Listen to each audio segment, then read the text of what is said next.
Hey guys, Zach from Zwing Films here, and today we're working with my LS3 swapped BMW. We're here to teach you how to install your SLR Super Angle Kit on your E36. Now, before you get started, I'm going to tell you all the tools you need. So you're going to want a 17 and 19 millimeter wrench, crescent wrench, 20, 22, and 24 millimeter half-inch drive socket with your ratchet, half-inch drive extension, rubber mallet, of course, an impact gun is always helpful, and then you're always going to need your jack stands. So now it's time to open your SLR kit. We're going to start by unraveling your outer tie rods. Notice the two long bolts next to it are the shanks. This is your lower control arm, also known as your LCAs. I want you to take note at the anodizing, the machine finish, the nice gunmetal gray powder coating. It's made out of one of the highest grade lightweight materials, keeping your kit rock solid, chromoly tubing. This is actually the same stuff that BMW Motorsports uses to build their roll cages, so you know it's good. Now this right here is where the real magic happens. This 7000 series billet aluminum piece is called your steering adapter. This piece corrects your roll center and your bump steer to match, which are extremely important on any lowered car, but especially one that you want to handle properly. This part also alters the steering ratio, so your stock BMW rack can push wheels way past 60 degrees. On top of that, SLR gives you 4 different Ackerman positions from full race to full drift, so you can tune the car to suit any track or driving style. Notice again how beautiful the machined anodized finish is on all these parts. These pieces are definitely really special and something I would really highly recommend over other kits out there. And it's worth it to mention they're packaged so well with bubble wrap and expanding foam that you could use it as a box mattress to sleep on, like me right here. The next step is to jack up your car. And if you're only left with an E36 jack, well, good luck. And definitely put some jack stands under that car. These things are not reliable. Nope, nope, nope. I hate this thing. Yeah, these jacks suck.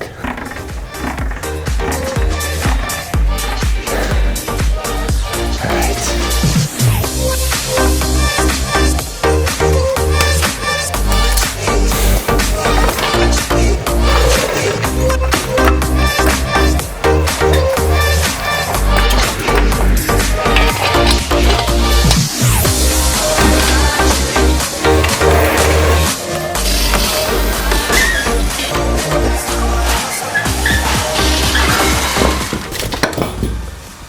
So now that you're ready to install your new SLR kit, we're going to compare your old stock E36 control arms to the new SLR speed ones.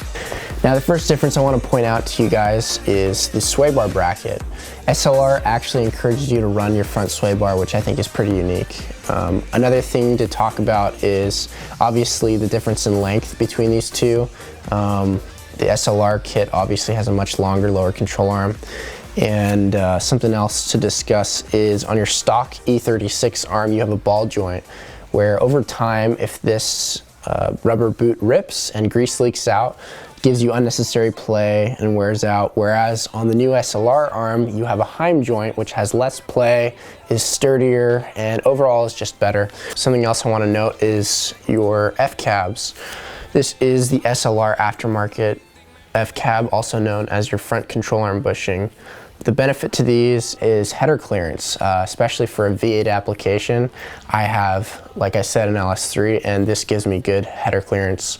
Another benefit to having an aftermarket F-cab is based off of where you have this rotated, it will adjust your caster, which is really good for self-steering.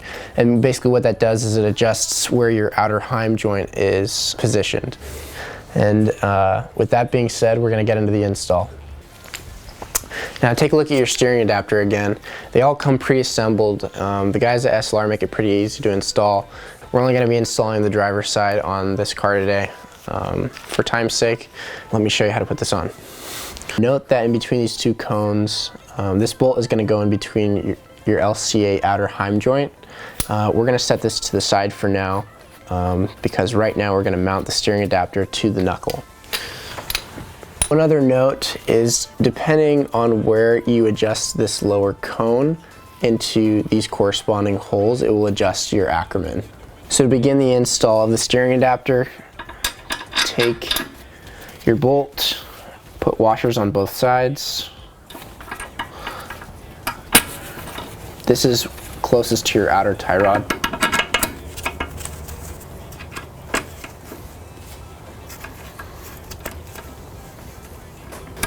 And screw it into place.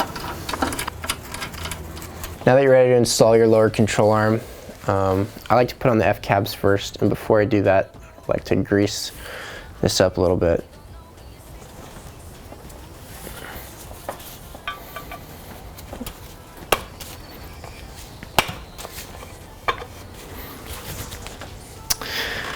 And then when we prepare to install this onto the steering adapter, you're going to take your stud with the lower cone and slide it through here. You're going to put your top cone on the adjacent side.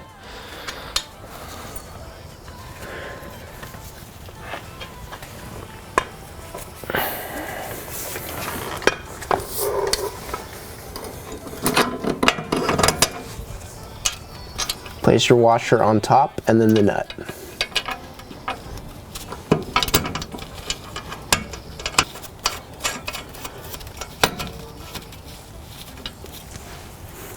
Now we've got the steering adapter loosely installed. Everything's just finger tight for now. We are now going to put the shank, which is already put onto the control arm, through the cross member.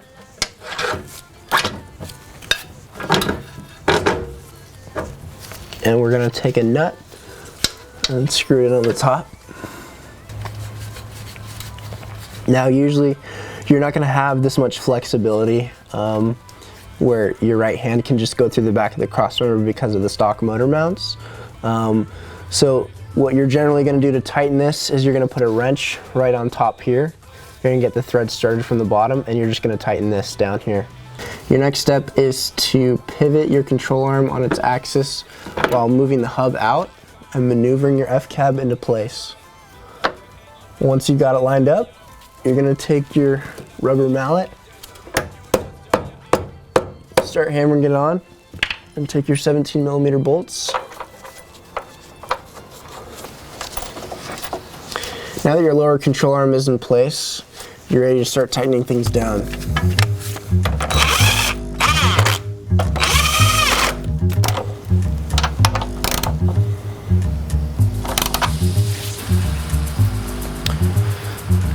Okay, now we're going to start to tighten things down. This is a 19.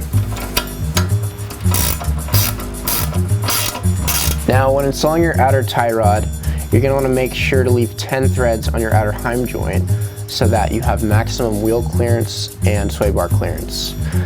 I like to take it actually off of the steering adapter before screwing it on to your inner tie rod. Now that you screwed on your tie rod, you're going to bring your hub back over. You're going to install your tie rod to your steering adapter.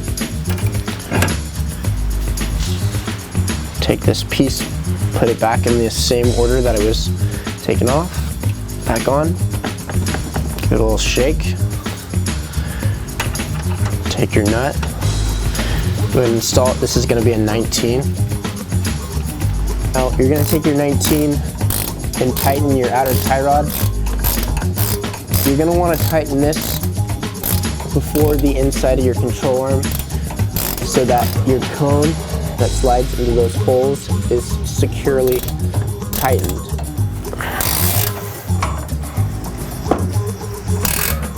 And you can already see how much angle we have. We're practically at 90 degrees. Pretty awesome.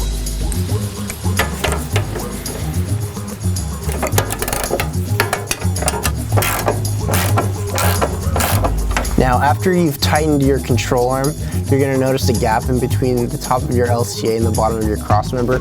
Remember that there was a rubber boot on your ball joint where that used to be.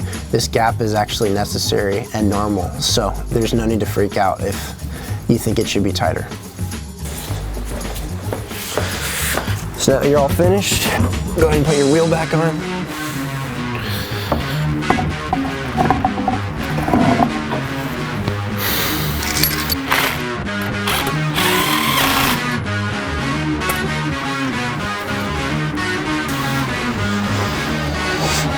You can see on the inside.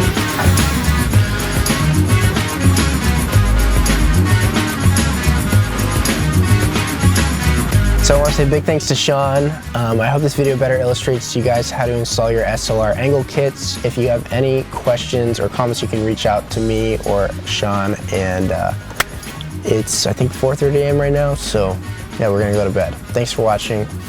See you guys later.